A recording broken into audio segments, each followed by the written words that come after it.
draft season's right around the corner, so we got to talk a little draft talk. Unfortunately, there's some breaking news. Isaiah Bond in some recent legal troubles amid some recent assault allegations that were put out not too long ago. He ended up turning himself in. And I don't necessarily want to stay too long on the actual accusations and the things of that nature, but I did want to ask a question. He was one of these guys that was very highly touted coming out. Obviously, speedster. Obviously, great athlete. But with this, I mean, this could definitely derail where he gets picked. Alex, I'll come to you first. What are your thoughts after hearing this, and what does this mean for him? Yeah, well, he's kind of had a nightmare draft process. Like everything that he's done has kind of just tanked his stock a little more, a little more, a little more. Like he was a first round guy right off the bat. Then he talked all that crap about what 40 time he was going to run, missed all that, and was worse and worse.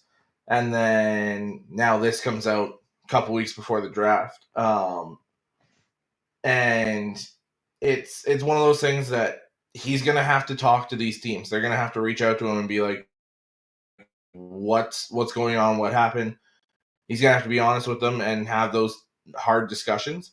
And teams are going to have to decide if they feel good enough to take him or not. Yeah, yeah, and I mean, like you said, just a terrible draft process. It kind of stinks that it's all coming out now. But yeah, you're going to have to reassure some teams. You're going to have to reassure them that this is just the blip. This is not who you are. This is not your character and everything. But I think to your point, some of the things that he hasn't been endearing himself to some of the teams with some of the things he said, like that thing about, oh, I'm gonna have break this record. I'm gonna do that, which is cool. It's great And then ran if like you a want to be 4-4. right. And then it gets to the point where you're like, really, man, really, you're gonna come out with that? So then it just looks silly that you came out and said that. So Yeah. oh man, and you just don't that's already something there, but you don't need this extra.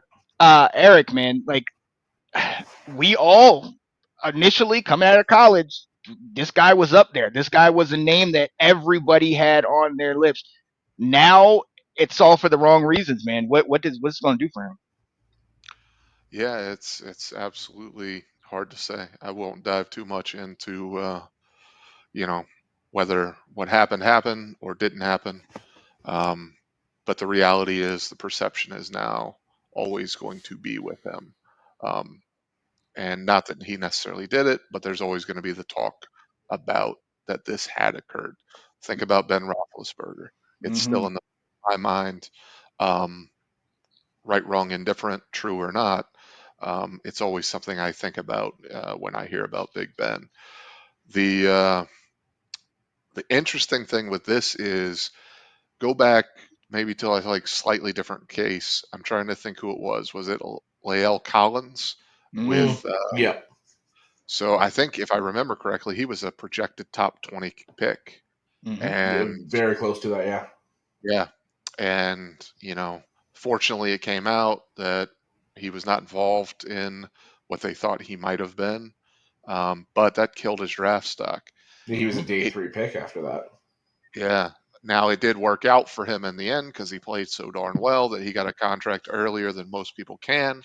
But think of how much money, and there's always going to be people forever, no matter if you have 100% proof that you're innocent, they're still going to call him that guy, that helped with a murder, or you know or in this case people are going to call him someone who sexually assaulted someone, right, wrong, or indifferent. Mm-hmm. So it's a sad situation all around, but I can't imagine that this combined with everything you and Alex mentioned about how he was already hurting his stock, um, I mean, this makes you borderline, untouchable at least early in the draft. Oh Mm-hmm. yeah. Oh yeah, and it's a shame. But again, this isn't the first thing he did. We all know about him coming out saying that he's gonna break these records and the 40 and all these things that he's going to do. And I'm like I said before, he was highly touted. And look, let's not act like there wasn't guys, like to your point, Eric, that have been in the league that, whether it's came out later they didn't do it, or their talent just allowed teams to overlook the fact that James that had been an Winston. incident. Right. Well, I mean, think about that. Winston, the guy that we got Um, this year, Laramie Tunsil, and the whole smoking Yeah, thing. You know what I mean? and that But came you can out the even night of the draft. right. But you can even talk about, I think it was Mixon, Kareem Joe Hunt, Mixon, yeah. Tyreek Hill. All these Yep. guys had some kind of assault, some kind of stuff in their past. But as soon as you strap it up on the field and you're able to play, teams seem to turn a blind eye to that. And that stuff's been happening way back. We talked Oh about yeah. Lawrence Phillips out of Nebraska. Given chance after chance after chance, and it just continues to do this. So, how the NFL and how teams address this and how they react to that is going to kind of show where they stand in all of this. Now, mind you, there's innocent until proven guilty, but it's not a good look. He turned himself in. So Right.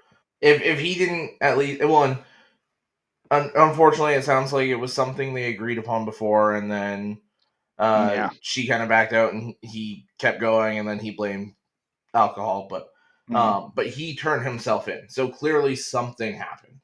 Yeah. And Yeah. I don't know how he actually feels about it, whether he's remorseful or what, but he's gonna have to make teams at ease with picking him. But there's a good chance now he went from originally being a potential first round pick to probably a day 3 pick now. Mm-hmm. Yeah. Yep. His PR, his publicist, I'll give him credit. They had a different way of combating it than I've seen a lot of these accusations lately. It was like and I'll tell you, the words hit different than it normally does. It was hey, I appreciate the opportunity to be able to defend myself. Please give me some time as we do this, as opposed to the unequivocals, she's a liar, blah, blah, blah. Yeah. So I did think that was, interesting, at least from a PR perspective. I thought that was a different way to handle it. And, Mhm. but also, I might not make friends with the both of you here. This is why I fell out of love with the NFL, though, because they do overlook this stuff Yep. so Yep. often. Yep. They Yes. they were fine with covering up the Ray Rice until it got out. Joe Mixon got Mhm. his chance. Kareem Hunt. I mean, these things that these guys are doing. I mean, we wouldn't be friends with people who did it. We wouldn't No. want to be coworkers with friends who did this stuff. Yeah. So, in the same right, he's going to drop. But for all I know, you pick one team like the Cleveland Browns, who will pay you $250 million after you get accused 48 billion times of doing such a Yeah. Mm-hmm. thing. And if the price is right, they'll give you a chance. Yeah. And that seems to be an overall theme, and not even just for, you know, this kind of sexual assault or something like this, but just everything. If you can play, they'll look the other way type deal. But one thing, and to your point, Eric, that I think the NFL, and I'm on board with you. One thing I think the Yeah. NFL has done a terrible job with is addressing the just large amounts of domestic violence cases and things like that they just goes overlooked. How they either or they get a slap on the wrist or a simple little fine. You give this guy a $10,000, $25,000 fine when he's making millions of dollars. What is that? That's a drop in the barrel, like it's nothing. So I do think I agree that that needs to be addressed, and it takes individual teams knocking it out and saying we won't do this. I mean, and not to tout Washington, but we had a situation in the beginning of this year with Brandon McManus. We were looking for a kicker. He came in and we liked him, but there was information that came out about some potential allegations of sexual assault. Now he eventually got cleared, but Washington we ended it right there. We said we're not Yeah. dealing with that, and regardless of what comes out, the fact that this was alleged, it's a big deal for us. And we talk about culture, bringing in culture. What will we allow to get away with, or what will we address and say we're not bringing this in house? And until each team comes together and does that, and the league kind of does that as a whole, I think we're going to continue to have these issues. So Hmm. much to the point that where it's like he did turn himself in, yes, but did he turn himself in because he feels like if I get ahead of this, then maybe they'll look favorably towards me and totally Might be exactly disregard what it what is. what I did. Right. So, Oh yeah. Well, he also turned himself in because it's not going to help on draft night when there's video footage of them knocking down his door. hmm, So let's not give hmm, him too much yeah, credit for turning himself in either. and Yeah, that's my exactly. yeah. It's all about those optics. Oh man. So yeah, we're gonna get off of that one. We'll see what ends up happening to him.